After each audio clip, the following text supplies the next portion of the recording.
Hi everyone, it's Meredith and it's February 2017. Welcome to my Solutions Hour. I want to share with you the upcoming transits for February, and I hope that you will find this information really interesting and helpful. We're about to step into some pretty intense energy, and I feel like when we become aware of this energy, the potency, even the challenges, then we can, in fact, do something about it. So I do find that this information can be quite helpful in the transformation of the power, in the harnessing and the transforming of the energy. So there are some challenges coming up. We have 2 eclipses this month. I'd like for you to know about it so you can do something about it. So February is very, very powerful because it holds a lot of Uranus energy, which is the archetype of the Great Awakener. So we're in a state of a truly great awakening, and it's uncomfortable. And it's actually somewhat shocking. And it feels pretty much like an ice bath. It feels like we're being sometimes struck by lightning. So it can offer piercing clarity and liberation from old beliefs. And it can get you in touch with new beliefs. It can offer you bigger and better possibilities, new horizons, and add a new level of awareness, especially self-awareness, into your life. You know, Uranus is the planet that connects us to the highest level. It creates, it taps into our superconscious, and it helps us receive divine communication from the source, whatever your source is, whether it be your guardian angels, your spirit guides, your ascended masters, God, Jesus, Buddha, Allah, Muhammad. It doesn't matter. Whatever your divine source is, that Uranus creates a great awakening around that, around receiving, listening and receiving through your channel. You know, Uranus is also in aspect to Jupiter, and it's opposing Jupiter in Libra right now. And so Jupiter wants to expand whatever it touches. So right now we're wanting to fight oppression in this time of great disruption. And we're wanting to do this to go to a higher level of being, of living. And we might not agree on what path to take, but we probably, or how to get there, but there's a lot of fire in the collective right now to getting into a new place that allows for greater well-being, a great awakening. And we all want one, no matter what side of the coin you're on. So Mars is in Aries in February, and think about that. It's exalted. It's the warrior fighter on fire. And on February 4th, we've got Venus moving into Aries. So that's love on fire. So what do you love so much that you're willing to take up arms for? What do you love so much? What do you value so much you're willing to fight for it? Because you might have to fight for the things in life that you truly value. All of the planets are going forward this month except Jupiter. Jupiter goes into retrograde on the 4th of February, and it stays there till about, I think, June 10th or 11th. Can't remember, but June 10 or 11. So when a planet is in retrograde, it has to work a little bit harder. And it's at 23 degrees when it goes retrograde. So where is 23 degrees Libra in your chart? For me, it's my moon. So Jupiter in retrograde is sitting right there in that aspect, and it's asking you to expand yourself, probably by going inwards. So it wants to bring knowledge and wisdom, and it's going to ask you to relearn some of those lessons wherever that sits in your chart, so if it sits on a planet or in a certain house, go look at where 23 degrees Libra is. That's where Jupiter is going retrograde. And wherever that degree is in your chart, there are enormous lessons there. So my dog wants to be in on the video again. Let's keep going because we've got a lot to cover. On February 6th, it's really complex and it's really mixed. We're going to see some greed and gluttony, and we're going to see some power struggles. It's going to be painful, very, very painful. I think this is the day when Betsy DeVos will be either nominated or her nomination will be discussed for Education Secretary in the United States, and it's quite a controversial subject. If you're not living in the United States, you might know about it, you might not, but here in the US, it's a very, very hyper-controversial pick. And so that is on February 6th. So yes, it's going to, Jupiter's going to go retrograde till June 10th. And it occurs like every 13 months, and it lasts for 4 months. So at that time, Jupiter is also squaring Pluto, which dramatically increases our desire to succeed. But it also indicates a tendency to go to any lengths to get what you want. So you could see ruthless tactics and greed and like a compulsive desire to win at all costs.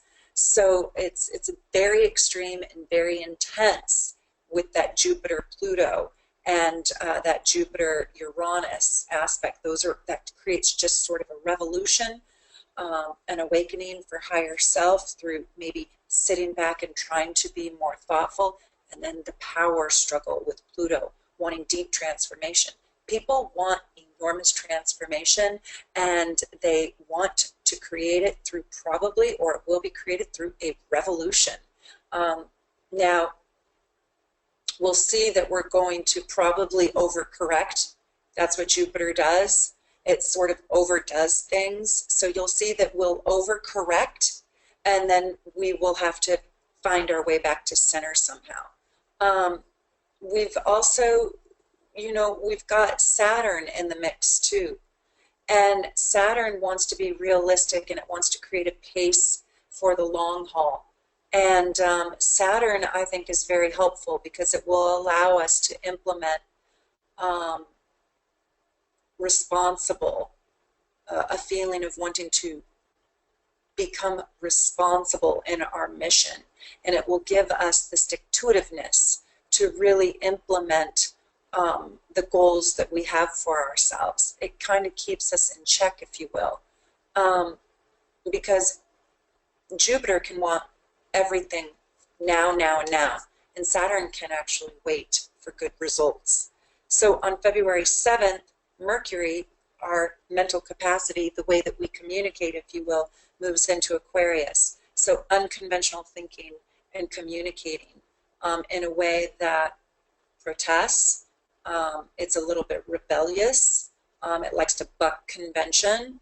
And Mercury is not going to go retrograde until April. So I think you're going to see that there will be a loud collective voice. What I want to say to you in your personal life is use your voice, because if you don't speak up for what it is you want, for what it is you want to create, for your beliefs or your values, somebody else will.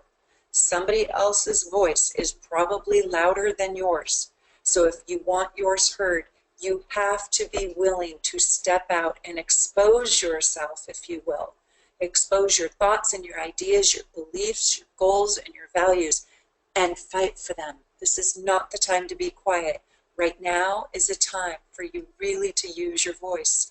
On February 9th, the Sun will sextile Uranus. So Uranus is flashes of just constant brilliance. So this is no time to rest. This is a time when in your personal life you can be amazingly inventive, and you can have new progressive thoughts and ideas. You can have new insights, new awareness. You can be learning something new. I mean, since when did we know, well, as Americans, I don't know about Europeans, but like who the Prime Minister of Australia was? Well, now we all know that it's Turnbull. Since when did we get involved with life at this level, this deep, deep, deep level. I think we're being asked right now with Sun sextile Uranus on February 9th to activate our conscience collectively and individually, and to use our voices. Now on February 10th, you know, Mercury, our communication planet, and Venus are in harmony. So we might get exhausted by, I don't know, the anger out there in the world and in our personal lives. We might be tired of being upset or angry or discombobulated or discordant or rebellious. And on February 10th, it's just such a loving and diplomatic aspect. You know, we're going to find new ways of saying sweeter, more empowering and inspiring and loving words and sentences to our loved ones, expressing our love or expressing our differences in a more loving way. And we may also even receive good news. Now on the 11th, I really want you to mark your calendar because it's a lunar eclipse. And what a lunar eclipse is a big, giant, full moon. So it's a lunar eclipse at 22 degrees Leo. So wherever you have Leo in your chart, that's what wants to be illuminated or emphasized. So there's largely a positive outlook with this particular this particular full moon or full moon eclipse, because the ruler, the lunation ruler, is in a positive aspect to Jupiter. And this is Teddy. You probably met Teddy in my last video. He's so cute. He's a Sagittarius, and he has a Taurus moon, and he has to be in the picture. He loves being on camera now. I don't know why, but he's just so darn cute. I can't say no to him, and he wants to sit on my lap. Sorry. Anyways, let's see. So Aquarius is very freedom-seeking, right? Energy.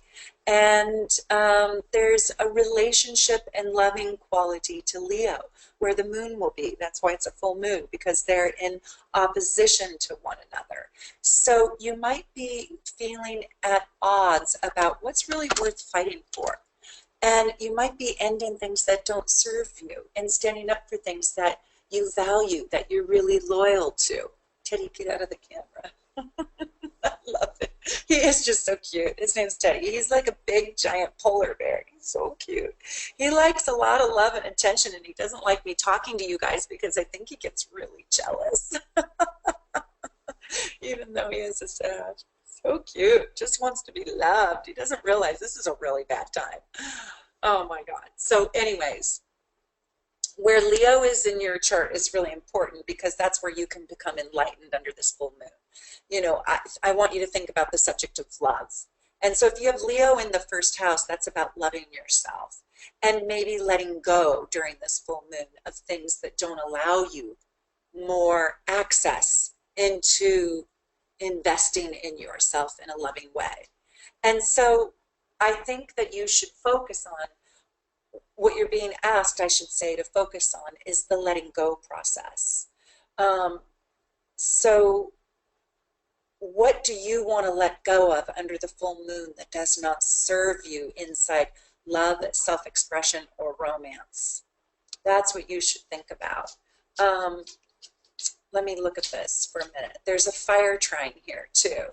Saturn, the moon, and Uranus. So Saturn in Sag, Uranus in Aries, and the moon in Leo. So manifesting your ideas and your inspirations can be really powerful and really mystical. So eclipses are like portals that allow us to gain more divine information.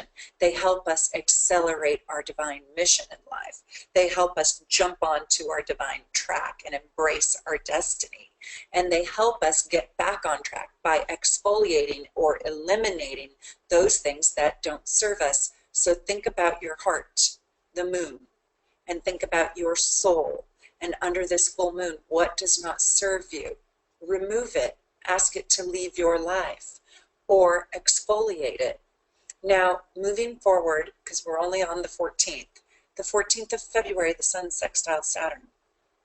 This is a commitment day, and I find that it's interesting because it's Valentine's Day. So on this day, it could be a really solid day for emotional commitment, So what are you making a commitment to? Even if it's not a relationship, what do you want to commit to? Make your commitment, whatever that might be.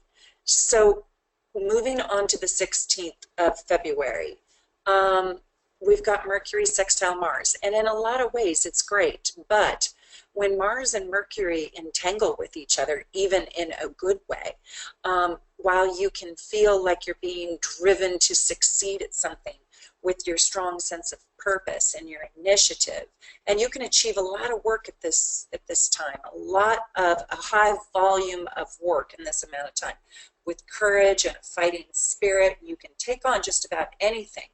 And negotiations can be really tough and good. But you know, it's a very direct and brutally honest aspect, and so it's a really good time to get stuff done, stand up for a cause, demand justice. You know, there's charisma in this as well. There can be, but you can really have a fighting spirit. What do you want to say?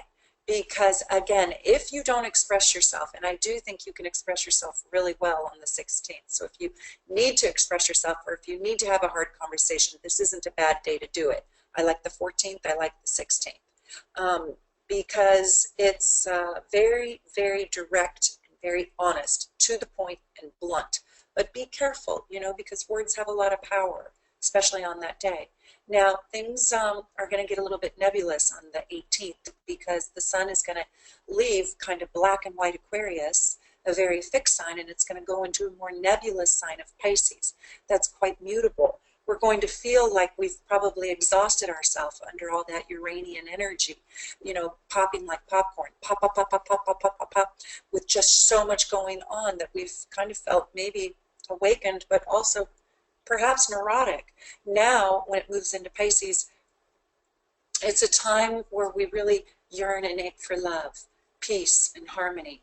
And love becomes a priority. You know, we're seeking sort of a transcendent nirvana inside Pisces, a universal love. But it's also a time where we really will fight for the underdog.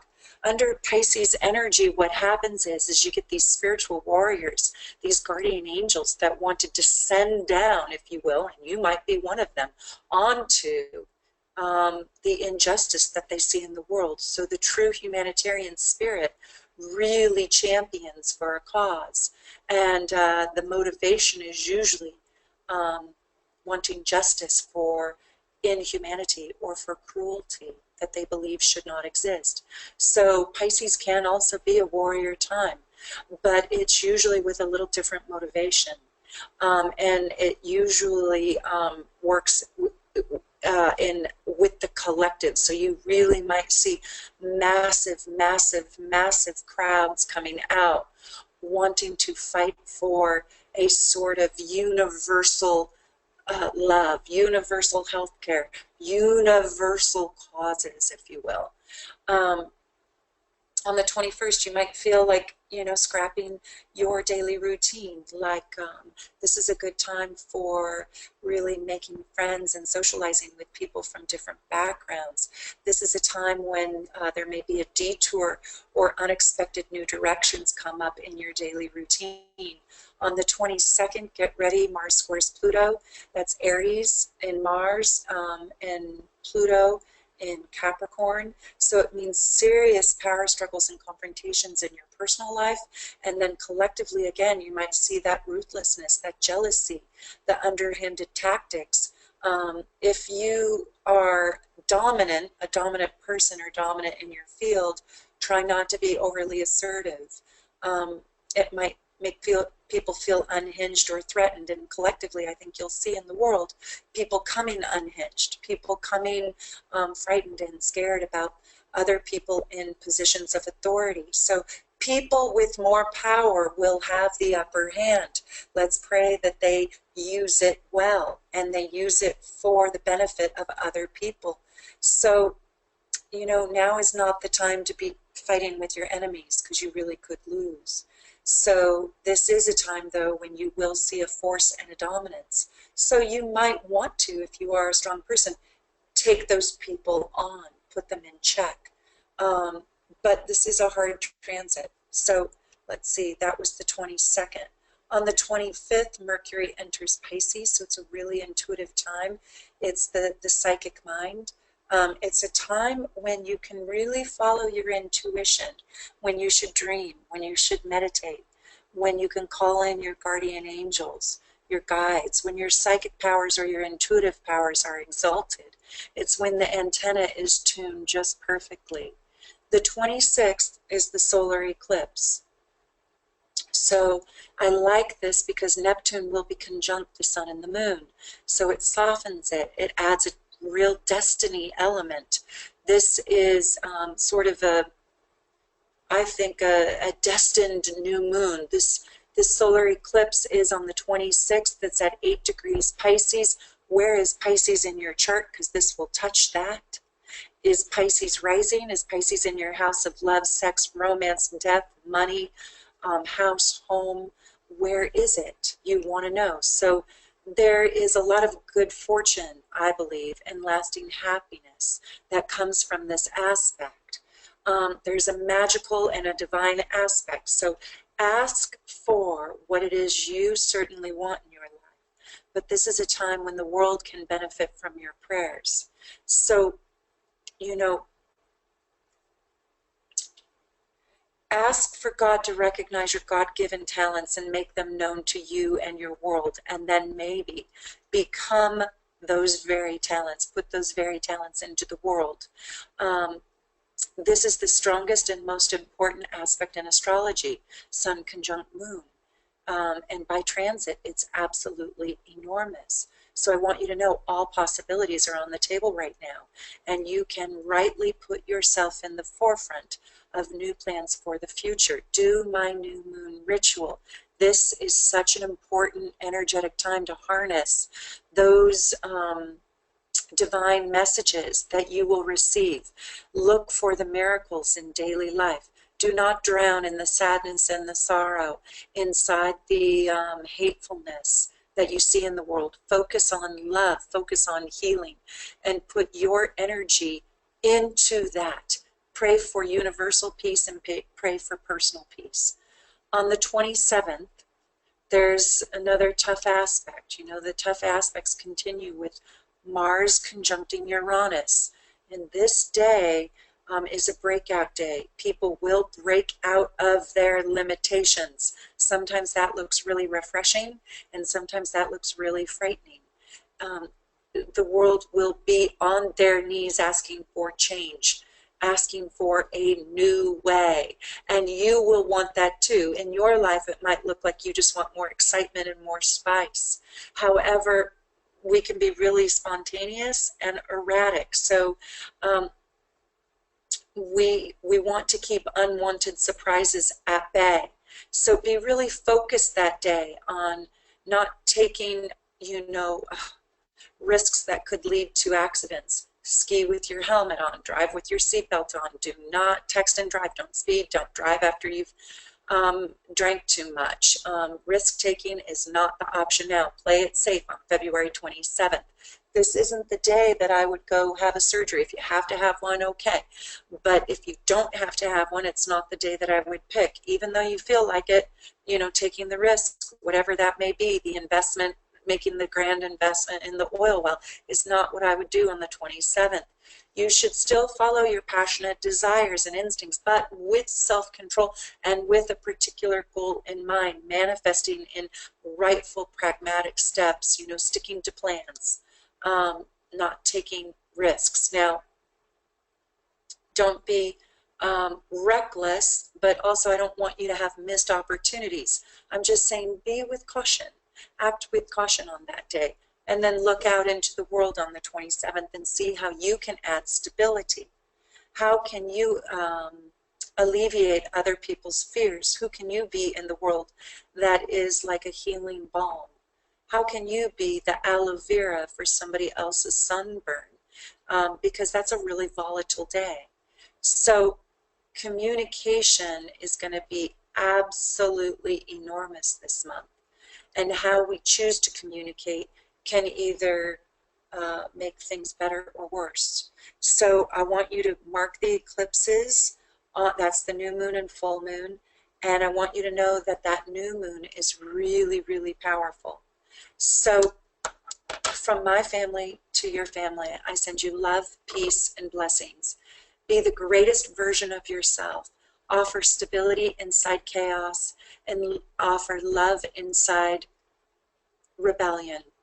Offer to be a unifying, loving force that does not put fear into the world, but perhaps if you do want to be a part of the change, creates a loving, strong awakening for self and for others.